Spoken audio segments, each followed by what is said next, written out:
In Grand Junction, our appreciation rate right now has been 17% the last 2 years, 10% the year before that.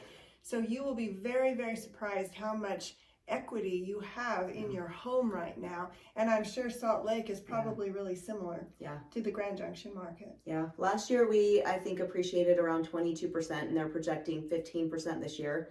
So we're going to see really good gains, and they're going to continue. And the growth is just booming here, and it is in Grand Junction as well. One of the things that has been a blessing in disguise for me was I did a development. I'm an engineer by background. I like the numbers. I like the development side of things. So I did a very large development. Took a huge loss on that. It was in 2007, 2008 when we lost our market, which is very, very different market than it is today, by the way. And then only because of my diligence in buying rentals and keeping my rentals and taking care of that side of my business, I was able to regain and 10 times my wealth. All comes from buying rentals and buying into real estate. Very inflation-proofed everything I did. I do want to say that I think real estate is like the greatest way to build wealth. And I think there's two different reasons why an investor would want to invest: to receive cash flow or to invest for appreciation. I'm in an appreciating market. Right now, we don't cash flow super well, but the property values do go up quite a bit. So, I think it's an age dependent too. If you're younger, investing for appreciation is a good play. If you're older, investing for cash flow is probably a better play.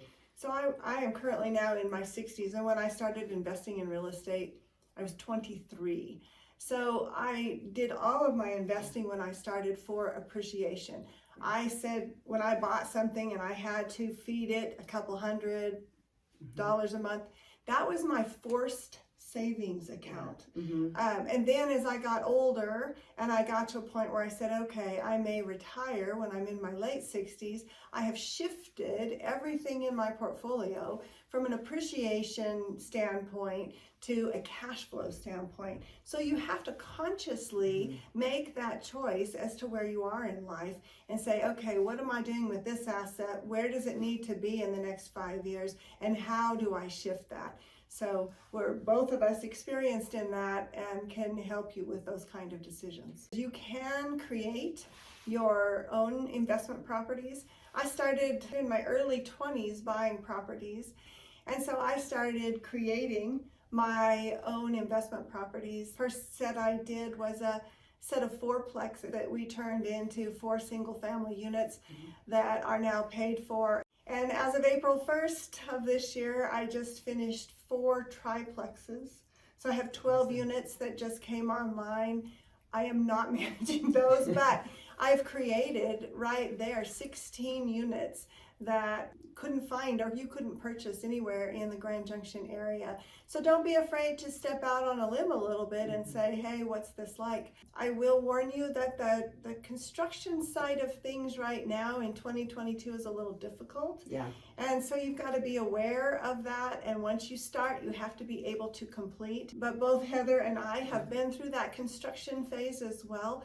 And both of us very aware and alert on your goods and bads on doing that kind of investment property. Buying an investment property can be intimidating. A lot of people think they need to self-manage investment properties.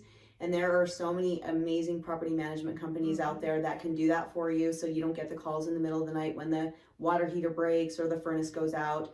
The management company's there to handle that. I have 11 rental properties, and most of mine are in property management, and I do real estate for a living. I could easily manage them myself, but I choose not to. I would rather let the experts do that, then I can sleep at night not having to worry about them. So, there's so many great benefits to owning an investment property, and I think the greatest benefit is your tenant pays the home off for you, and that's great for retirement, and even the cash flow piece when the house is paid off in the future. So the one thing you have to remember too, don't think you're saving pennies and spending dollars. So you have to really look at the property management side of things.